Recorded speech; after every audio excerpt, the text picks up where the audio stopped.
Hi there guys, Tom Quayle here. Welcome back to the Solo YouTube channel.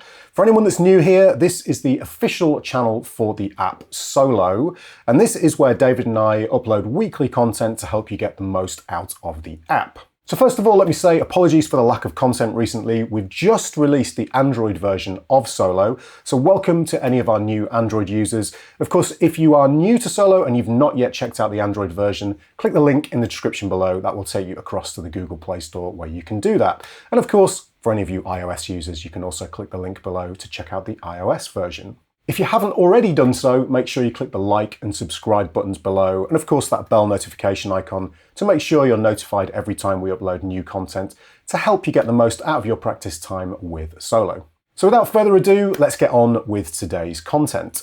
Okay guys, so zoomed in on the fretboard here. For this particular video today, what we're going to be looking at is how you can really start to supercharge your understanding of the blues scale on the fretboard. Now when I say the blues scale, I'm talking about both what you might call the standard blues scale, the minor blues scale, based off the minor pentatonic, and the major blues scale, which is actually a recent addition to Solo that we've added in that's going to enable you to practice that major blues scale based off the major pentatonic as well.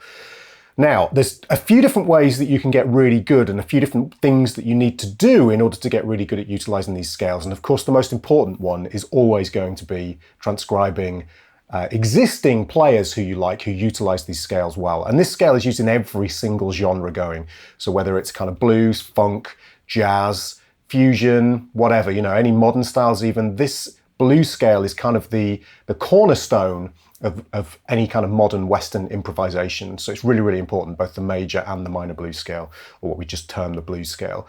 So that's the first way you should do any kind of practice to get good at utilizing any scale, is to transcribe, and listen to players who use it really well.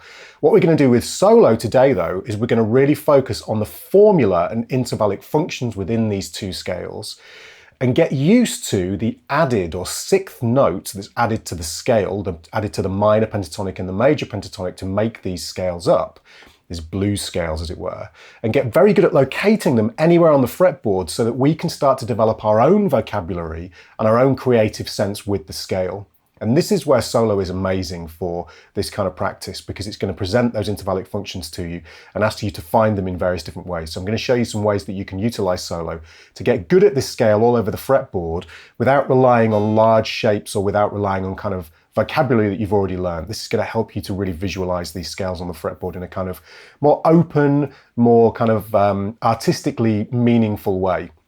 Okay, so all the practice we're going to do today is going to be very, very academic.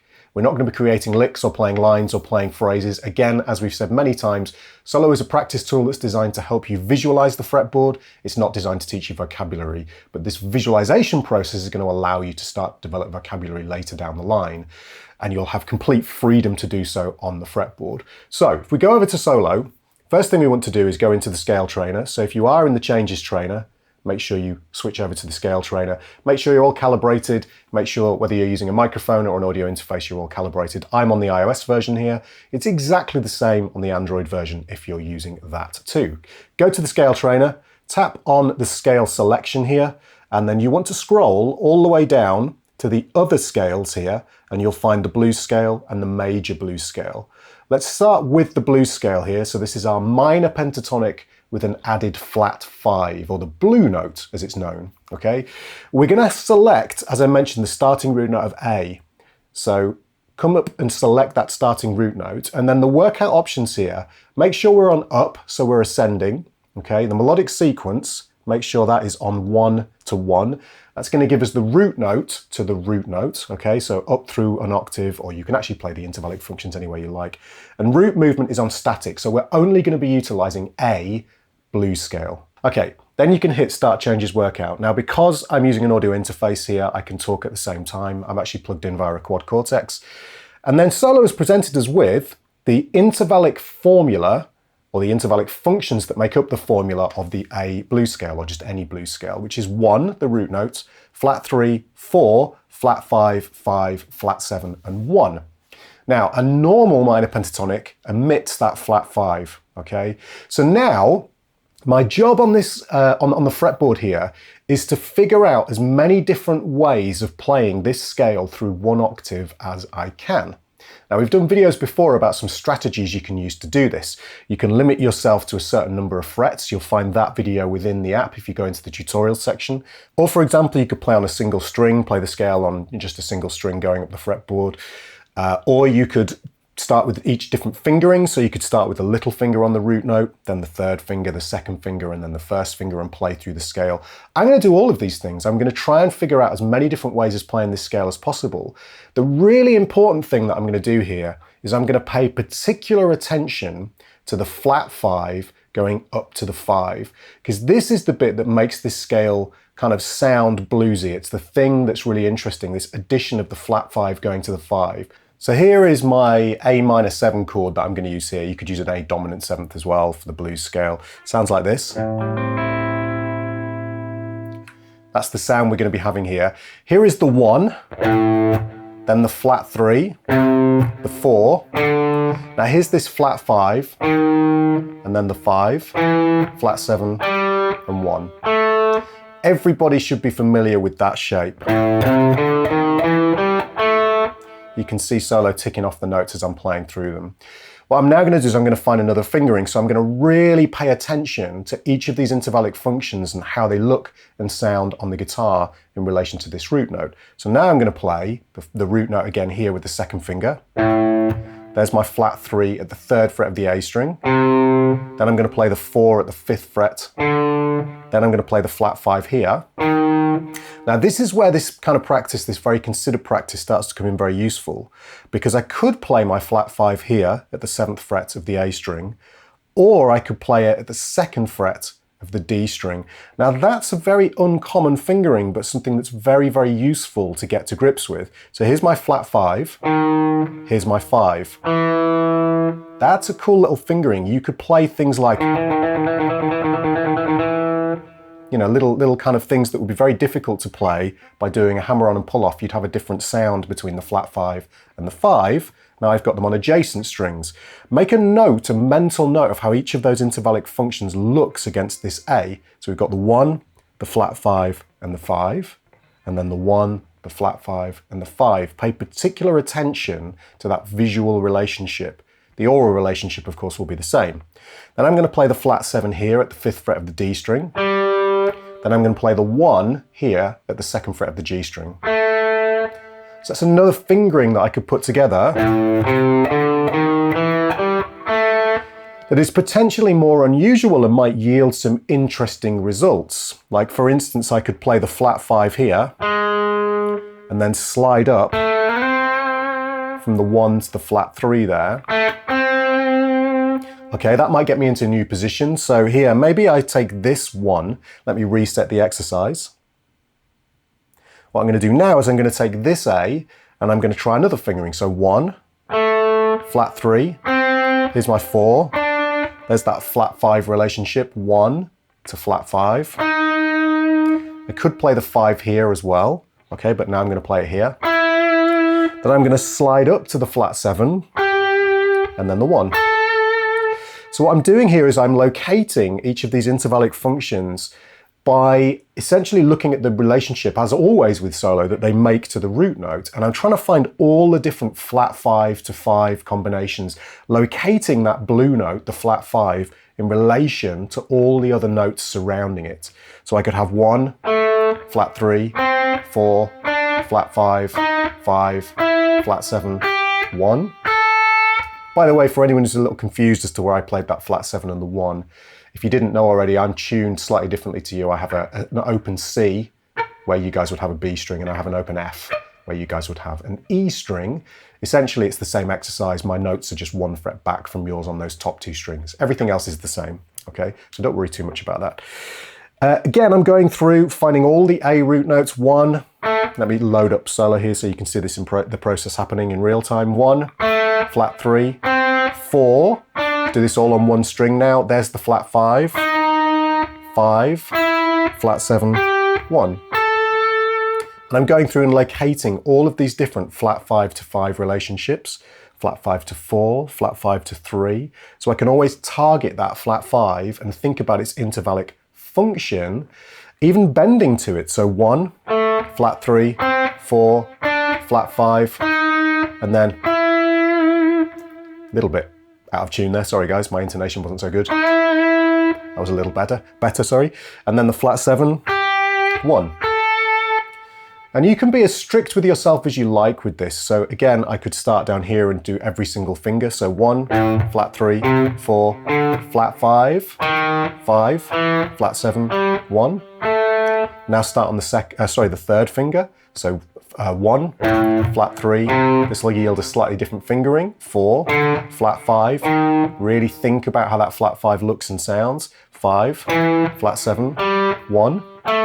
Solo's going to be telling you whether you're getting these notes right or not. It's picked up the 1 again there, so we'll just play it again. Starting with the second finger, 1, flat 3, 4, flat 5. Now for me, this yields the same result of starting on the third finger, 5, flat 7, 1. Again, it's picked up the 1 again, so we need to play that one more time. Again, starting on the first finger here, so 1, flat 3, 4, 5. This is the classic fingering that everyone knows. 5, flat 7, 1. Really, really get used to where that flat 5 is. Okay, now this is the basic step, okay, for the major blues scale. What you could now do, sorry, for the standard blues scale, not the major blues scale. What you could now do is go in and do the same process for the major blues scale before we move on to the next step. So the major blues scale is a major pentatonic with an added flat 3, which gives us the intervallic formulas 1, 2, flat 3, 3, 5, and 6. So it sounds like this.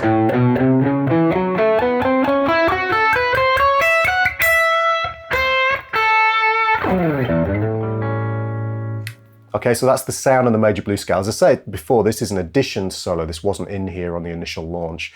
So again, we tap start scale workout. Solo presents us with the intervallic functions, and we're going to play through them utilizing the same process we used before, working in 5-fret zones, working with each finger, working on single strings, really trying to map out where these intervallic functions are, exploring every single fingering we possibly can, ascending in this case. And then what we're going to do is pay particular attention to that flat 3 to 3 relationship, because the flat 3 is the added note against the major pentatonic. So again, I could start with my first finger on this A here, play the 1, the 2, the flat 3 here, check out the relationship to the 3, then the 5, then the 6, and then the 1. Let's explore another fingering. Let's start on the second finger. So 1, 2. Now I'm going to play my flat 3 here at the third fret of the A string, sorry, to 3. There's that relationship. 1, flat 3, 3. Now I'm going to play the 5, and then the 6 here at the fourth fret of the D string, and then the 1. Let's explore the next fingering. Let's start with the third or little finger. I'm going to start with the little finger. 1, 2, flat 3, 3. Try and you've got sort of that kind of fingering going on there of second fret, third fret, fourth fret, or the intervallic functions of 2, flat 3, 3. That's a nice little pattern to remember. Then up to the 5, then the 6, and this time I'm going to play the 1 here at the second fret of the G string.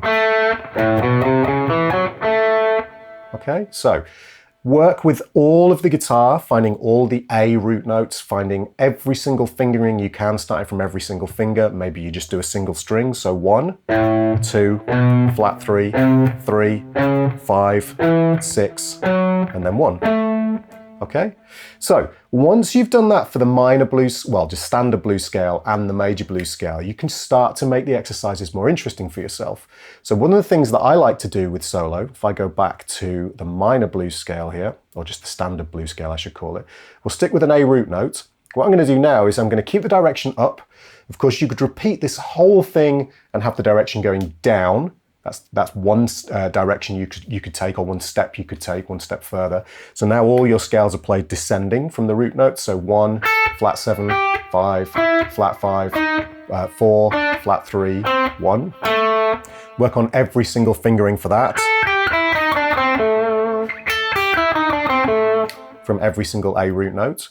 What we're going to do is we're going to use the melodic sequence function. And I think this is a really great way of starting to become very familiar with where all of these intervallic functions are within the scales that you're playing, and not just relying on large scale shapes to help you get by.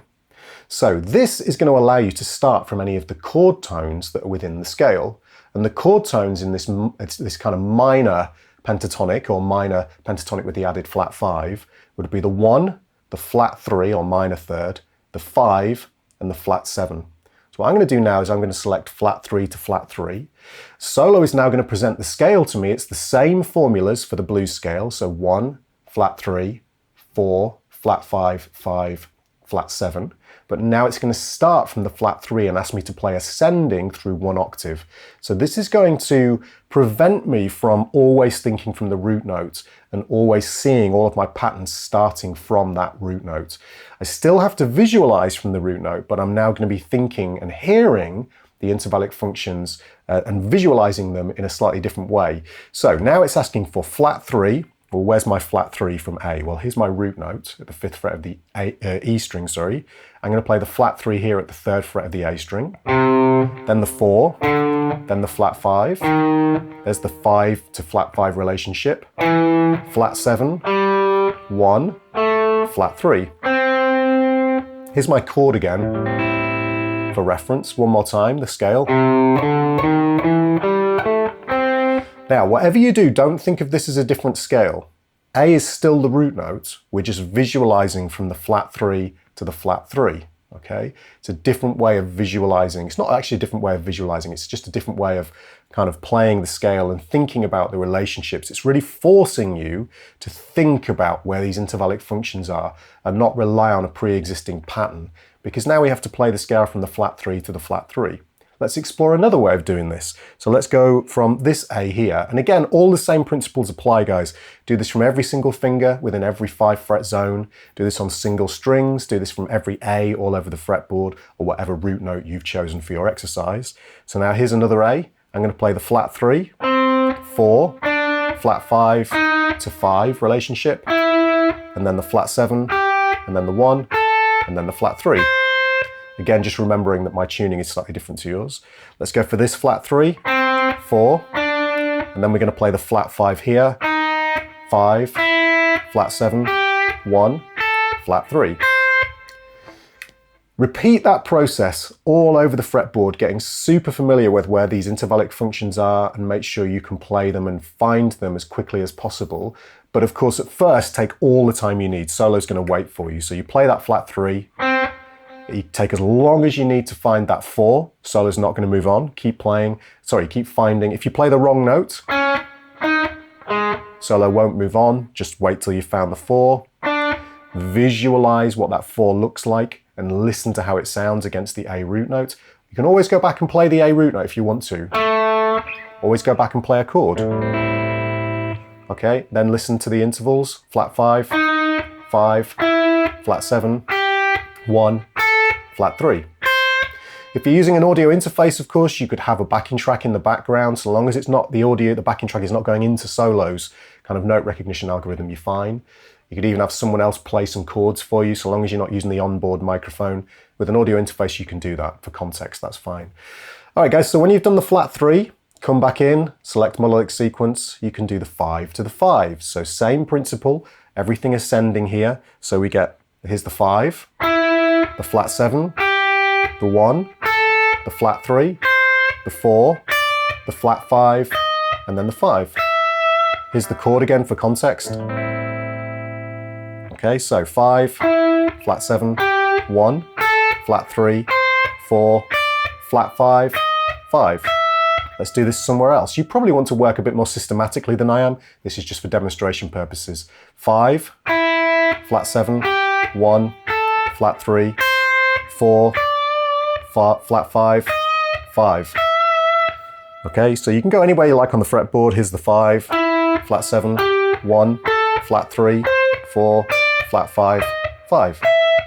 Okay, now you can come in, let's say you've done that. This might be weeks of work, and then do the flat 7 to the flat 7. Again, Solo's going to present you with the flat 7 all the way up through the octave to the flat 7.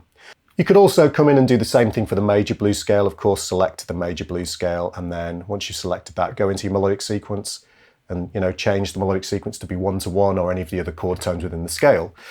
The only other thing I would recommend doing at this point, as well as working with the direction going up and down, is using this randomize function. So let me go back to the minor blues or the standard blues scale and hit random. I'm going to stick with melodic sequence 1-to-1 and again static root movement. What it's going to do now is it's going to randomize the order of these intervals, and this is really going to help me to identify these intervals again out of the context of playing up and down a shape, but also it's really useful for coming up with combinations of notes that can sound good from a phrasing and vocabulary perspective. Again, just caveating that by saying solo is not designed to teach you vocabulary, but you can use it in this instance. So now we've got a little blues phrase which goes 1, flat 3, to the flat 7, here's the flat 5, the 4, and then the 5, back to the 1. That actually sounds like a little blues phrase. You know, you could sing that phrase. Here's 1, 5, flat 7, flat 5, 4, and then flat 3, 1. Okay, now I'm choosing some directions here for these notes, but you can basically do whatever you want in terms of direction. So I could choose the 1 here, go down to the flat 7, down to the 5, and then 4, and then the flat 5, then the flat 3, and then the 1. And as you can hear, this is actually generating some pretty nice phrases that I can utilize with the minor pentatonic. And me playing these phrases and really being aware of where each of these intervallic functions are, what I'm playing here. Because I have to figure these phrases out by the intervallic functions of these notes. So 1, flat 5, I could bend that if I wanted to. Flat 3, 4, maybe I slide into the 5, flat 7, and then the 1. Okay, now 1, 5, flat, sorry, 1, that's not the 5, that's the 4. 1, 5, flat 7, 4, and then the flat 5, then the flat 3. So these are all kind of cool phrases that you can play. You could again come into melodic sequence and say, okay, well, I want to start all my phrases from the flat 3. Okay, let's find these intervallic functions. So flat 3, here's the chord for context. Flat 3, 4, 5, 1, flat 5, and then the flat 7, and then the flat 3. Okay, let's play through this phrase. Flat 3, flat 5, 1, 5, and then up to the flat 7, that's up to me, and then the 4, and then the flat 3. Okay, so lots of potential there for practicing with those intervallic functions, really concentrating on where those intervallic functions are. But in this instance, doing it within the context of a randomized phrase, if you like. It's not really a phrase, but randomized intervallic functions that will allow you to explore the scale in lots and lots of different ways, and Solo will constantly randomize those for you so you can practice through with them. So I hope you found that useful, guys. It's a very simple scale conceptually. People think of the blues scales as being very simple, very basic kind of things for guitar players, but Solo allows you to practice them in a way outside of these large kind of shapes. You know, and then moving those around the fretboard. It allows you to think about them and visualize them and listen to them in much, much more detail, so that when it comes time to utilizing this scale, you'll always be aware of the intervallic function that you're playing. You'll always be in control of those intervallic functions and able to create your own vocabulary on the fly, provided, of course, you have good time, good intonation, you know, good technique, so on and so forth. But Solo is really helping you to focus on that visualization and audiation process.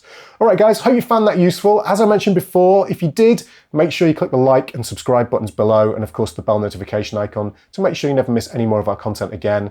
And of course, click the links in the description below to check out the Solo app on both iOS and Android devices right now.